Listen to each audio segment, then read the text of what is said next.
പറഞ്ഞപ്പോൾ CPM നേതാവ് Shri AK ബാലൻ കൂടി മാധ്യമങ്ങളെ കാണുന്നുണ്ട്. കേസ് വിധിവാണ്, പക്ഷേ ഒരു ദിവസം പോലും മന്ത്രിസ്ഥാനം നഷ്ടപ്പെട്ടില്ല. ഇപ്പം വിധി വന്നു കഴിഞ്ഞാൽ തൊട്ടടുത്ത ദിവസം തന്നെ രാജിവെക്കുകയാണ്.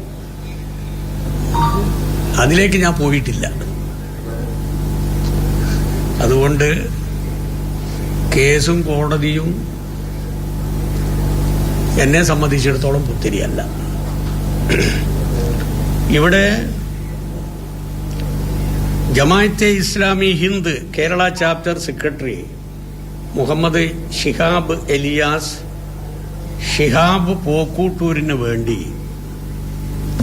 അഡ്വക്കേറ്റ് അമീൻ ഹസൻ എറണാകുളം, അദ്ദേഹമാണ് എനിക്ക് വക്കീൽ നോട്ടീസ് അയച്ചിട്ടുള്ളത്. നോട്ടീസിൽ പറയുന്ന കാര്യങ്ങളെല്ലാം വസ്തുതാവിരുദ്ധവും തെറ്റിദ്ധരിപ്പിക്കുന്നതും എന്നെയും എൻ്റെ പാർട്ടിയെയും പൊതുസമൂഹത്തിന്റെ മുമ്പിൽ അവഹേളിക്കുന്നതിനും അപമാനിക്കുന്നതിനും അപകീർത്തിപ്പെടുത്തുന്നതിനും വേണ്ടി പരപ്രേരണയിൽ ഗൂഢ ഉദ്ദേശത്തോടെ കെട്ടിച്ചമച്ചതാണ്.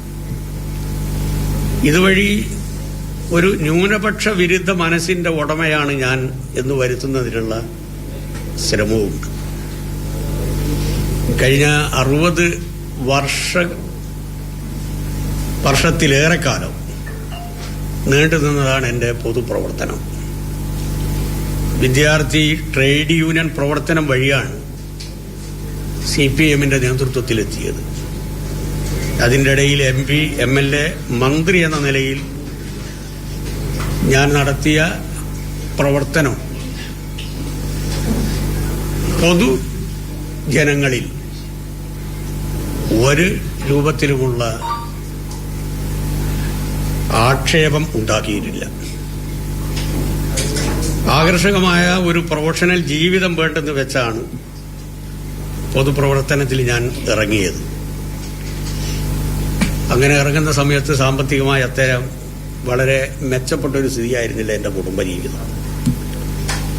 തൊഴിലാളി വർഗ കൂറും പ്രതിബദ്ധതയും എൻ്റെ പാർട്ടിയോടുള്ള വിശ്വാസ്യതയും സംരക്ഷിച്ചുകൊണ്ട് അഴിമതി വിമുക്ത തൊഴിലാളി വർഗ സംസ്കാരം കാത്തുസൂക്ഷിച്ചുകൊണ്ട് ഒരു കമ്മ്യൂണിസ്റ്റുകാരനായി ഇന്നും ഞാൻ ജീവിക്കുകയാണ്.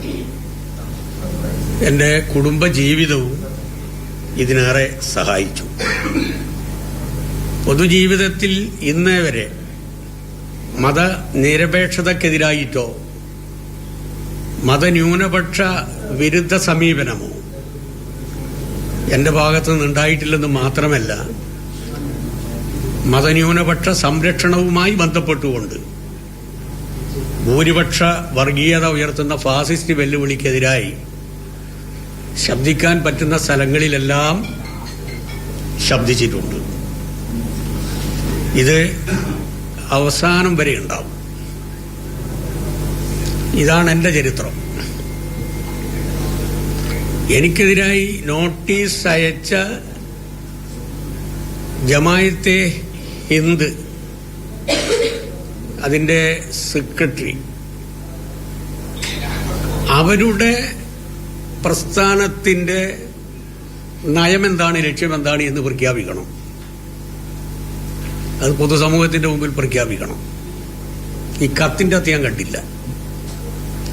ഞാൻ ഇന്ത്യ രാജ്യത്തിന്റെ മതേതര ജനാധിപത്യ പരമാധികാര സോഷ്യലിസ്റ്റ് മൂല്യങ്ങളെന്ന ഭരണഘടനാദത്തമായ മൂല്യങ്ങൾ മുറുകെ പിടിക്കുന്ന ഒരാളാണ്. ഇന്ത്യൻ ഭരണഘടന അപ്ഹോൾഡ് ചെയ്യുന്ന ഒരാളാണ് ഞാൻ. അതിൽ പറഞ്ഞ സോഷ്യലിസ്റ്റ് ആശയം തൊഴിലാളി വർഗ രാഷ്ട്രീയം ഉൾക്കൊണ്ടുകൊണ്ട്